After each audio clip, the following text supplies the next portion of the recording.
All right, Minnesota Vikings select Jordan freaking Addison at pick 23. We're not doing no intros on these draft videos. Nobody wants to step through that. Jordan Addison, I haven't even talked to Lupagus. No reaction. Go. Well, I mean, a couple things. Will Levis was there. Joey Porter Jr. is there. They would let the clock work down, which makes you think that maybe they were trying to work a deal to slide back a little bit. But overall, this tells me Jordan Addison was their boy probably from the start. He came out and he said how much he loved the facilities, want to work with Justin Jefferson. So I think this is Jordan Addison's dream. I have a feeling maybe Kwesi and Kevin fell in love with this kid.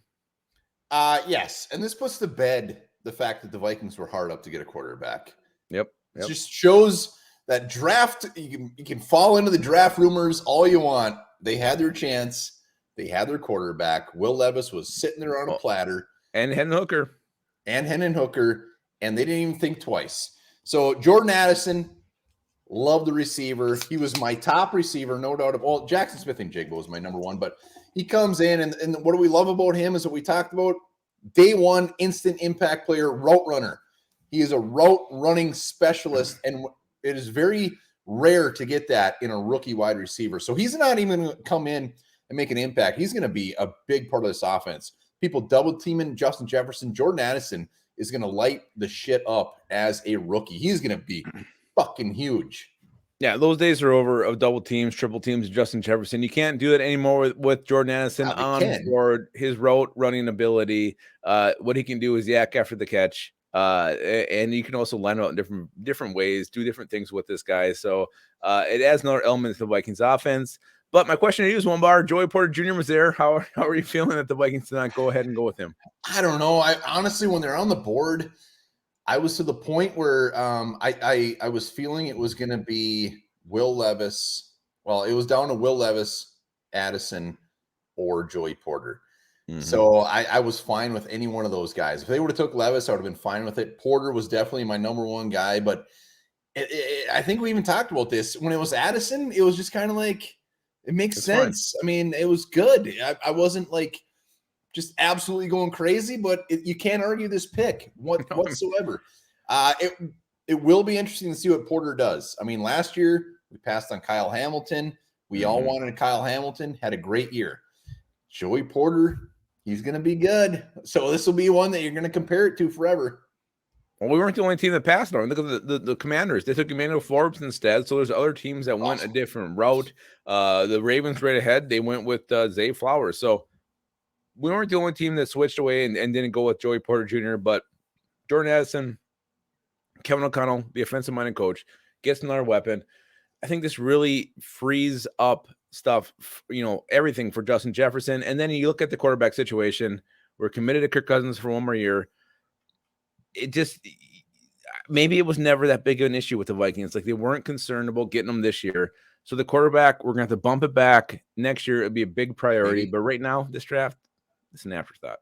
Well, just think, I mean, they might not be done. They could trade up in round 2. They could be looking at a Hendon Hooker in round 2. They could be looking at a Will Levis in round 2. So I'm not saying, I think quarterback is still absolutely on the table. We will see what happens. I do agree that the Vikings were, I mean, you don't get under a minute on the clock if you're not trying to trade back. They wanted to trade back. I was actually kind of hoping they were going to trade back. I wanted some more picks, but they're going to be wheeling and dealing. 87 is their next pick, and I would actually be very surprised if they actually are sitting there at 87, or they trade back again, or they trade up. But quarterback could still be on the radar. And let's not, go back to what Dave said in the pregame show here. You talk about plan A, plan B, plan C. This is probably Vikings plan B was, if we can't get Anthony Richardson, we're going to just, sit pat and hope we can get Jordan Addison. I mean, I really think that was probably their plan. And again, we only have one draft of Kwesi to go on before this. But, everybody pointed to Jordan Addison being a Viking. It was a perfect fit. It just seemed like a great situation here. And it happened. It came to fruition, and it actually came to pass. All right, close your eyes. Close your eyes. Close them. They're closed. No, they're not. Picture this. You got Kirk Cousins. Yeah. You got a pretty damn good defense or offensive line. You got T.J. Hawkinson. You got Justin Jefferson and Jordan freaking Addison. We're going to put up about 35 points a game. How does it feel? How does it look? Tell me. It's great. But I also think we're going to need to.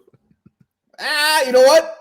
I think they're putting a lot of, Porter. We can talk about the Porter. We can talk about the other ones, and this isn't the only video we're doing tonight. We're going to talk about it all, but I think they're putting a lot of faith in Brian Flores being able to turn this defense around. And you know what? I'm on board with that because we brought in some new players. I think this defense is going to be a lot better.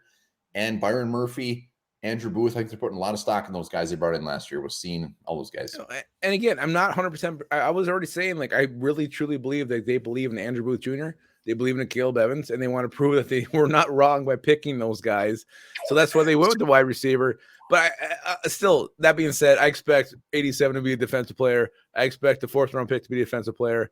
And maybe they go quarterback around 5 if someone the leg is in there. But I really think the next 2 picks are probably going to be defense, assuming they don't move around, trade somebody, and get some extra picks. If for somehow they get like a Dayon in round 3, or they get an impact linebacker, or like a Kyle Blue Kelly in round 3, it's going to make this Jordan Addison pick look even that much better. But Jordan Addison, the value, that is the key word here. Value at 23 was there. It was absolutely there. It was not a reach. It was a very good pick. You can argue the position, but I love it. I love everything about it. Yeah, no, I mean, it's again, we already said Will Levis is there. You should probably take Will Levis because he's a quarterback with plenty of upside. He's still on the board? Yeah, I think he's probably still on the board. He may be there on day 3. I don't know what's going on with Will Levis. Maybe all this shit was true. And it's fine. It's fine. And I'm 100% fine with that. Perry Jr. was there as well. They go Jordan Addison. There's 3 options. They took one of the options. Can't complain about it. Can't complain, and this also solidifies why the draft day is one of the. Deontay Banks just went to the Giants. This is why draft is one of the best days. Is the best day of the year. You never know what to expect.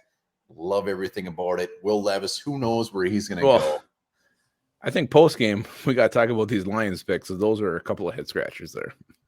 Well, hey, that is it. Jordan Addison is the Vikings pick at 23. Let us know in the comments what you think. Give it a grade. We're not going to grade it yet, but I will say this. I love it. Yeah, remember this. 55 million years ago, the North Pole had tropical weather with alligators and palm trees and Jordan Addison.